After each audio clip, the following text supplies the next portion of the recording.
کامیاب زندگی گزارنے کے چند اصول ہیں. ان اصولوں کا اللہ کو پتہ ہے, اللہ کے پیغمبروں کو پتہ ہے, اور جنہوں نے اللہ اور پیغمبروں کی تعلیمات حاصل کی ہیں اور اہل اللہ کی صحبت اٹھائی ہے, یہ صرف ان کو پتہ چلتا ہے کہ خوشیاں کہاں سے ملتی ہیں اور کون کون سی چیزوں سے خوشیاں چھن جاتی ہیں. کامیابیاں, اوریجنل کامیابی کہاں سے ملتی ہے اور اوریجنل ناکامی کہاں سے ملتی ہے, یہ علم اللہ نے صرف اپنے پاس اور پیغمبروں کے پاس, یہ ہے اصل کامیابی. یہ علم دنیا داروں کے پاس, یہ جاپان والوں کے پاس نہیں ہے, یہ آسٹریلیا والوں کے پاس نہیں ہے, یہ علم امریکہ والوں کے پاس نہیں ہے, یہ نفسیاتی ڈاکٹروں کے پاس بولو نہیں ہے, یہ سائنسدانوں کے پاس نہیں. اگر ہوتا تو دنیا میں ٹیکنالوجی میں سب سے زیادہ ترقی جاپان نے کی ہے, تو جاپان بالکل اسٹریس لیس اور ڈپریشن لیس اور ٹینشن لیس کنٹری ہوتا. جاپان میں کسی بھی قسم کی ٹینشن کا کوئی سبب نہیں ہے, لیکن فل آف ٹینشن کنٹری اگر دنیا میں کوئی ہے تو سوئٹزرلینڈ ہے, اور اس کے بعد جاپان ہے. آ رہی میرا خیال ہے بات سمجھ میں, کیونکہ ان کے کچھ چیزوں میں کانسیپٹ کلیئر نہیں ہے. دیکھو میں مختصر بات سے بات سمجھانے کی کوشش کرتا ہوں.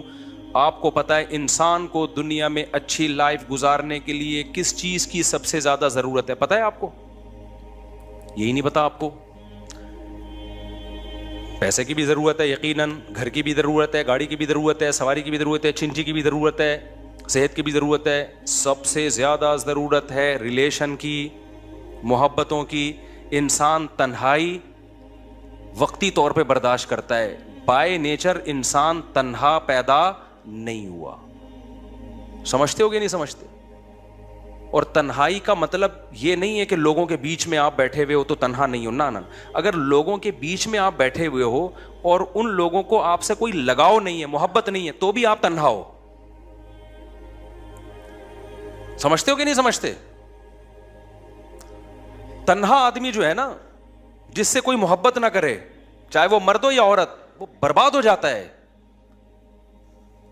یہ محبت صرف ان لوگوں کو ملتی ہے جو اللہ اور رسول سے محبت کرتے ہیں, یہ مذہب پہ چلتے ہیں. جو قومیں مذہب پہ چلتی ہیں ان میں بھی ہو جاتی ہے, جو نہیں چلتی, جو اللہ کو ڈکشنری سے نکال دینا, وہ تنہا رہ جاتے ہیں.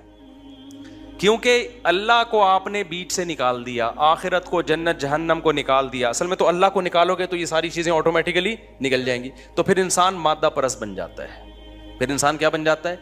پھر مادہ ہی اس کا خدا ہے. اور جب مادہ خدا ہے نا, تو آپ کا ریلیشن اتنا اس وقت تک ہوگا جب تک آپ کے اس سے مادی فائدے ہیں.